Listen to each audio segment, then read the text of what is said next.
Florida quarterback DJ Lagway is throwing again. We got Corey Bender here from Gators Online. Corey, what's been the reaction from fans seeing Lagway throwing the football?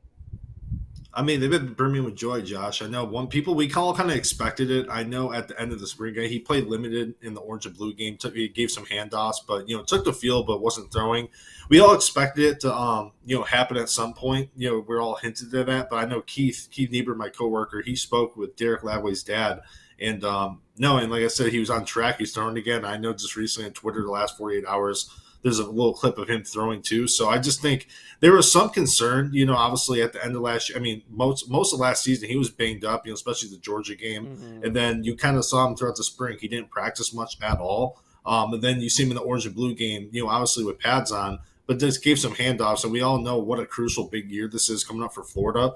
So just kind of a sigh of relief, I think is the best way to put it, to see, okay, everything's progressing. He's throwing the ball. And even though I think Florida right now, they have a few backups on the roster. Obviously, no one really, as of right now, on Lagway's level. So I just think knowing he's healthy, that's the biggest thing. And obviously, we're still about a month and a half away from summer camp, and we'll see more and more of that. But I think right now it's just fans expected it, but actually see it on camera, it's been a big sigh of relief, and they're excited to kind of see him get back out there, especially after not playing in the spring. Yeah, I think the mysteriousness around it all kind of had people worried, and the fact that, hey, he's not throwing in the spring, he's handing the football off in the spring game, had people kind of buying the rumors, but putting the video out of him throwing, I'm sure, brought relief to the fan base. All right, let's switch gears here, talk a little recruiting. Isaiah Williams, the number 1 ranked linebacker for On3. He's made 4 commitments. The most recent one was to the Florida Gators. And I thought for sure after the 4th commitment that this recruitment was done, but it feels like it's still ongoing. What's your read here with Williams after a recent visit to Ole Miss?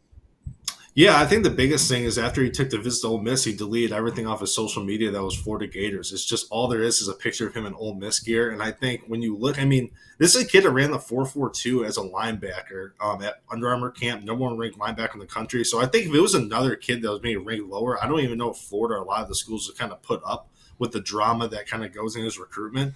But he is truly a wild card right now, man. I've been speaking to his representation all throughout the week.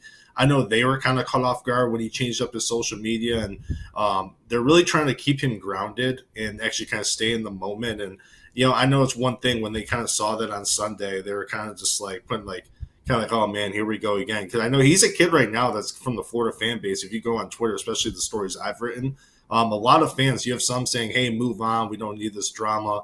And you talk to Isaiah in person. He doesn't come off like that type of kid at all. He's like a soft-spoken, really nice kid. But I think we're in the NIL era. And I know from what I've heard from talking to people close to him, yes, he's committed to Florida, but the thing I was told is not a marriage. And, you have to continue to recruit these kids all up to sign day. I know Ole Miss has a really big, backing for NIL. And for what I was told as well, Florida and Isaiah Williams' camp, they have yet to discuss NIL at all. I know that's something their camp really isn't surprised about, because usually on OV weekends, that's when it's kind of further discussed. But it's one of those kids that, from what I'm told, he's still going to take official visits. I know Georgia's a school that's coming on strong with him.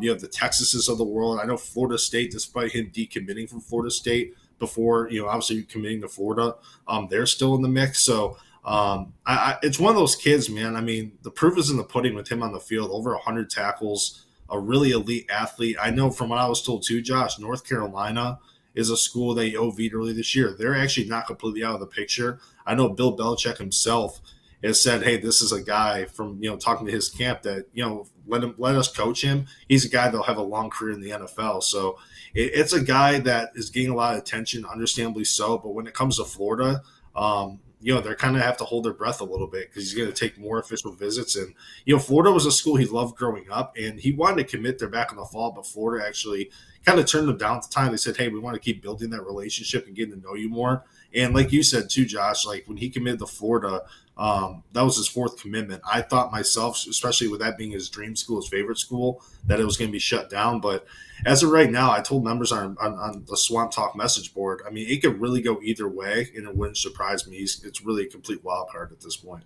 All right, let's wrap this up with 2 monsters in the trenches. We'll start with 6'4.5", 315-pound Kendall Guervil. He's on the defensive side of the ball. This recruitment, because he's from Fort Myers, it's kind of reminded me of Myron Charles last year, which was a in-state recruitment with FSU and UF until the Texas Longhorns got involved, and now it looks like Texas is involved in this one. Guervil was out in Austin this past weekend.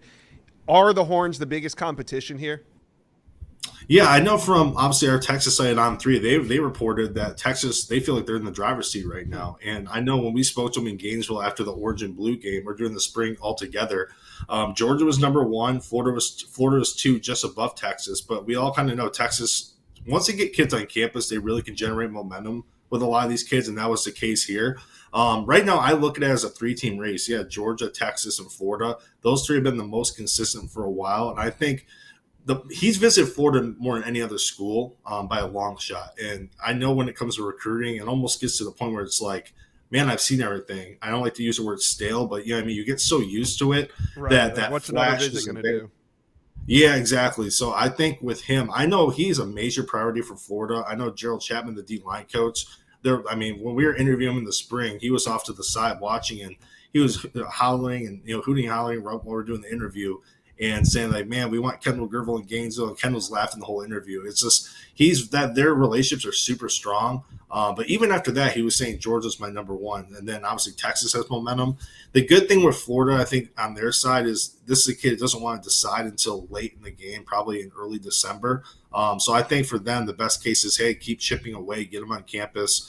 And I think the biggest thing will be winning games. It's kind of like last cycle, Josh, when you saw Florida finish really strong with a lot of these kids, and a lot of it had to do with those wins over LSU, Ole Miss, Florida State. So they're playing the long game here, but I think those 3 schools by far have had the most momentum. Is a pretty tight race.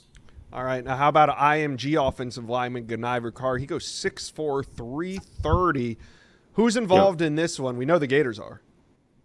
Yeah, so you got Tennessee, you got Florida, South Carolina, Georgia, Miami, schools like that. And, this is the case from Ocala, not about 30 minutes out from Gainesville. His mom, obviously, she loves Florida. That's a school she's liked throughout her life. And, a lot of people have put in picks for Florida, and understandably so. I think they've had the most momentum. But he did go to Knoxville a couple weekends ago. And from what we were told, Tennessee looks like they're in the driver's seat. I know they feel really confident right now, too. So right now, I think if he was to decide today, it might be between Tennessee and Florida, maybe with the Volunteers getting the nod. But I think over time, another kid like with Guervil, who's visited Florida so many times, grew up not far from Gainesville. I think that OV over the summer is going to be huge. I think that could be the determining factor. The thing is, from what I can remember too, I think Tennessee has the last OV. I don't know if that was a strategic move to kind of remind him at the end that, man, that first visit I had left such a big impact on me. Hopefully that'll come back. But I think, man, it's tough to call. I still think he ends up at Florida long term. I just think as it gets closer to sign day, the appeal of coming back home, that would be a big thing with him. Obviously, not only being at home 30 minutes away, but it's still the in-state school. But I think right now, Tennessee is a school that just surged, but you still got to look at Florida as a long-term favorite, in my opinion. All right, Gator fans, there it is from Corey Bender, Gators Online. Talk to us, though. How are you feeling when you saw that DJ Lagway throwing film? Let us know. Comment section below.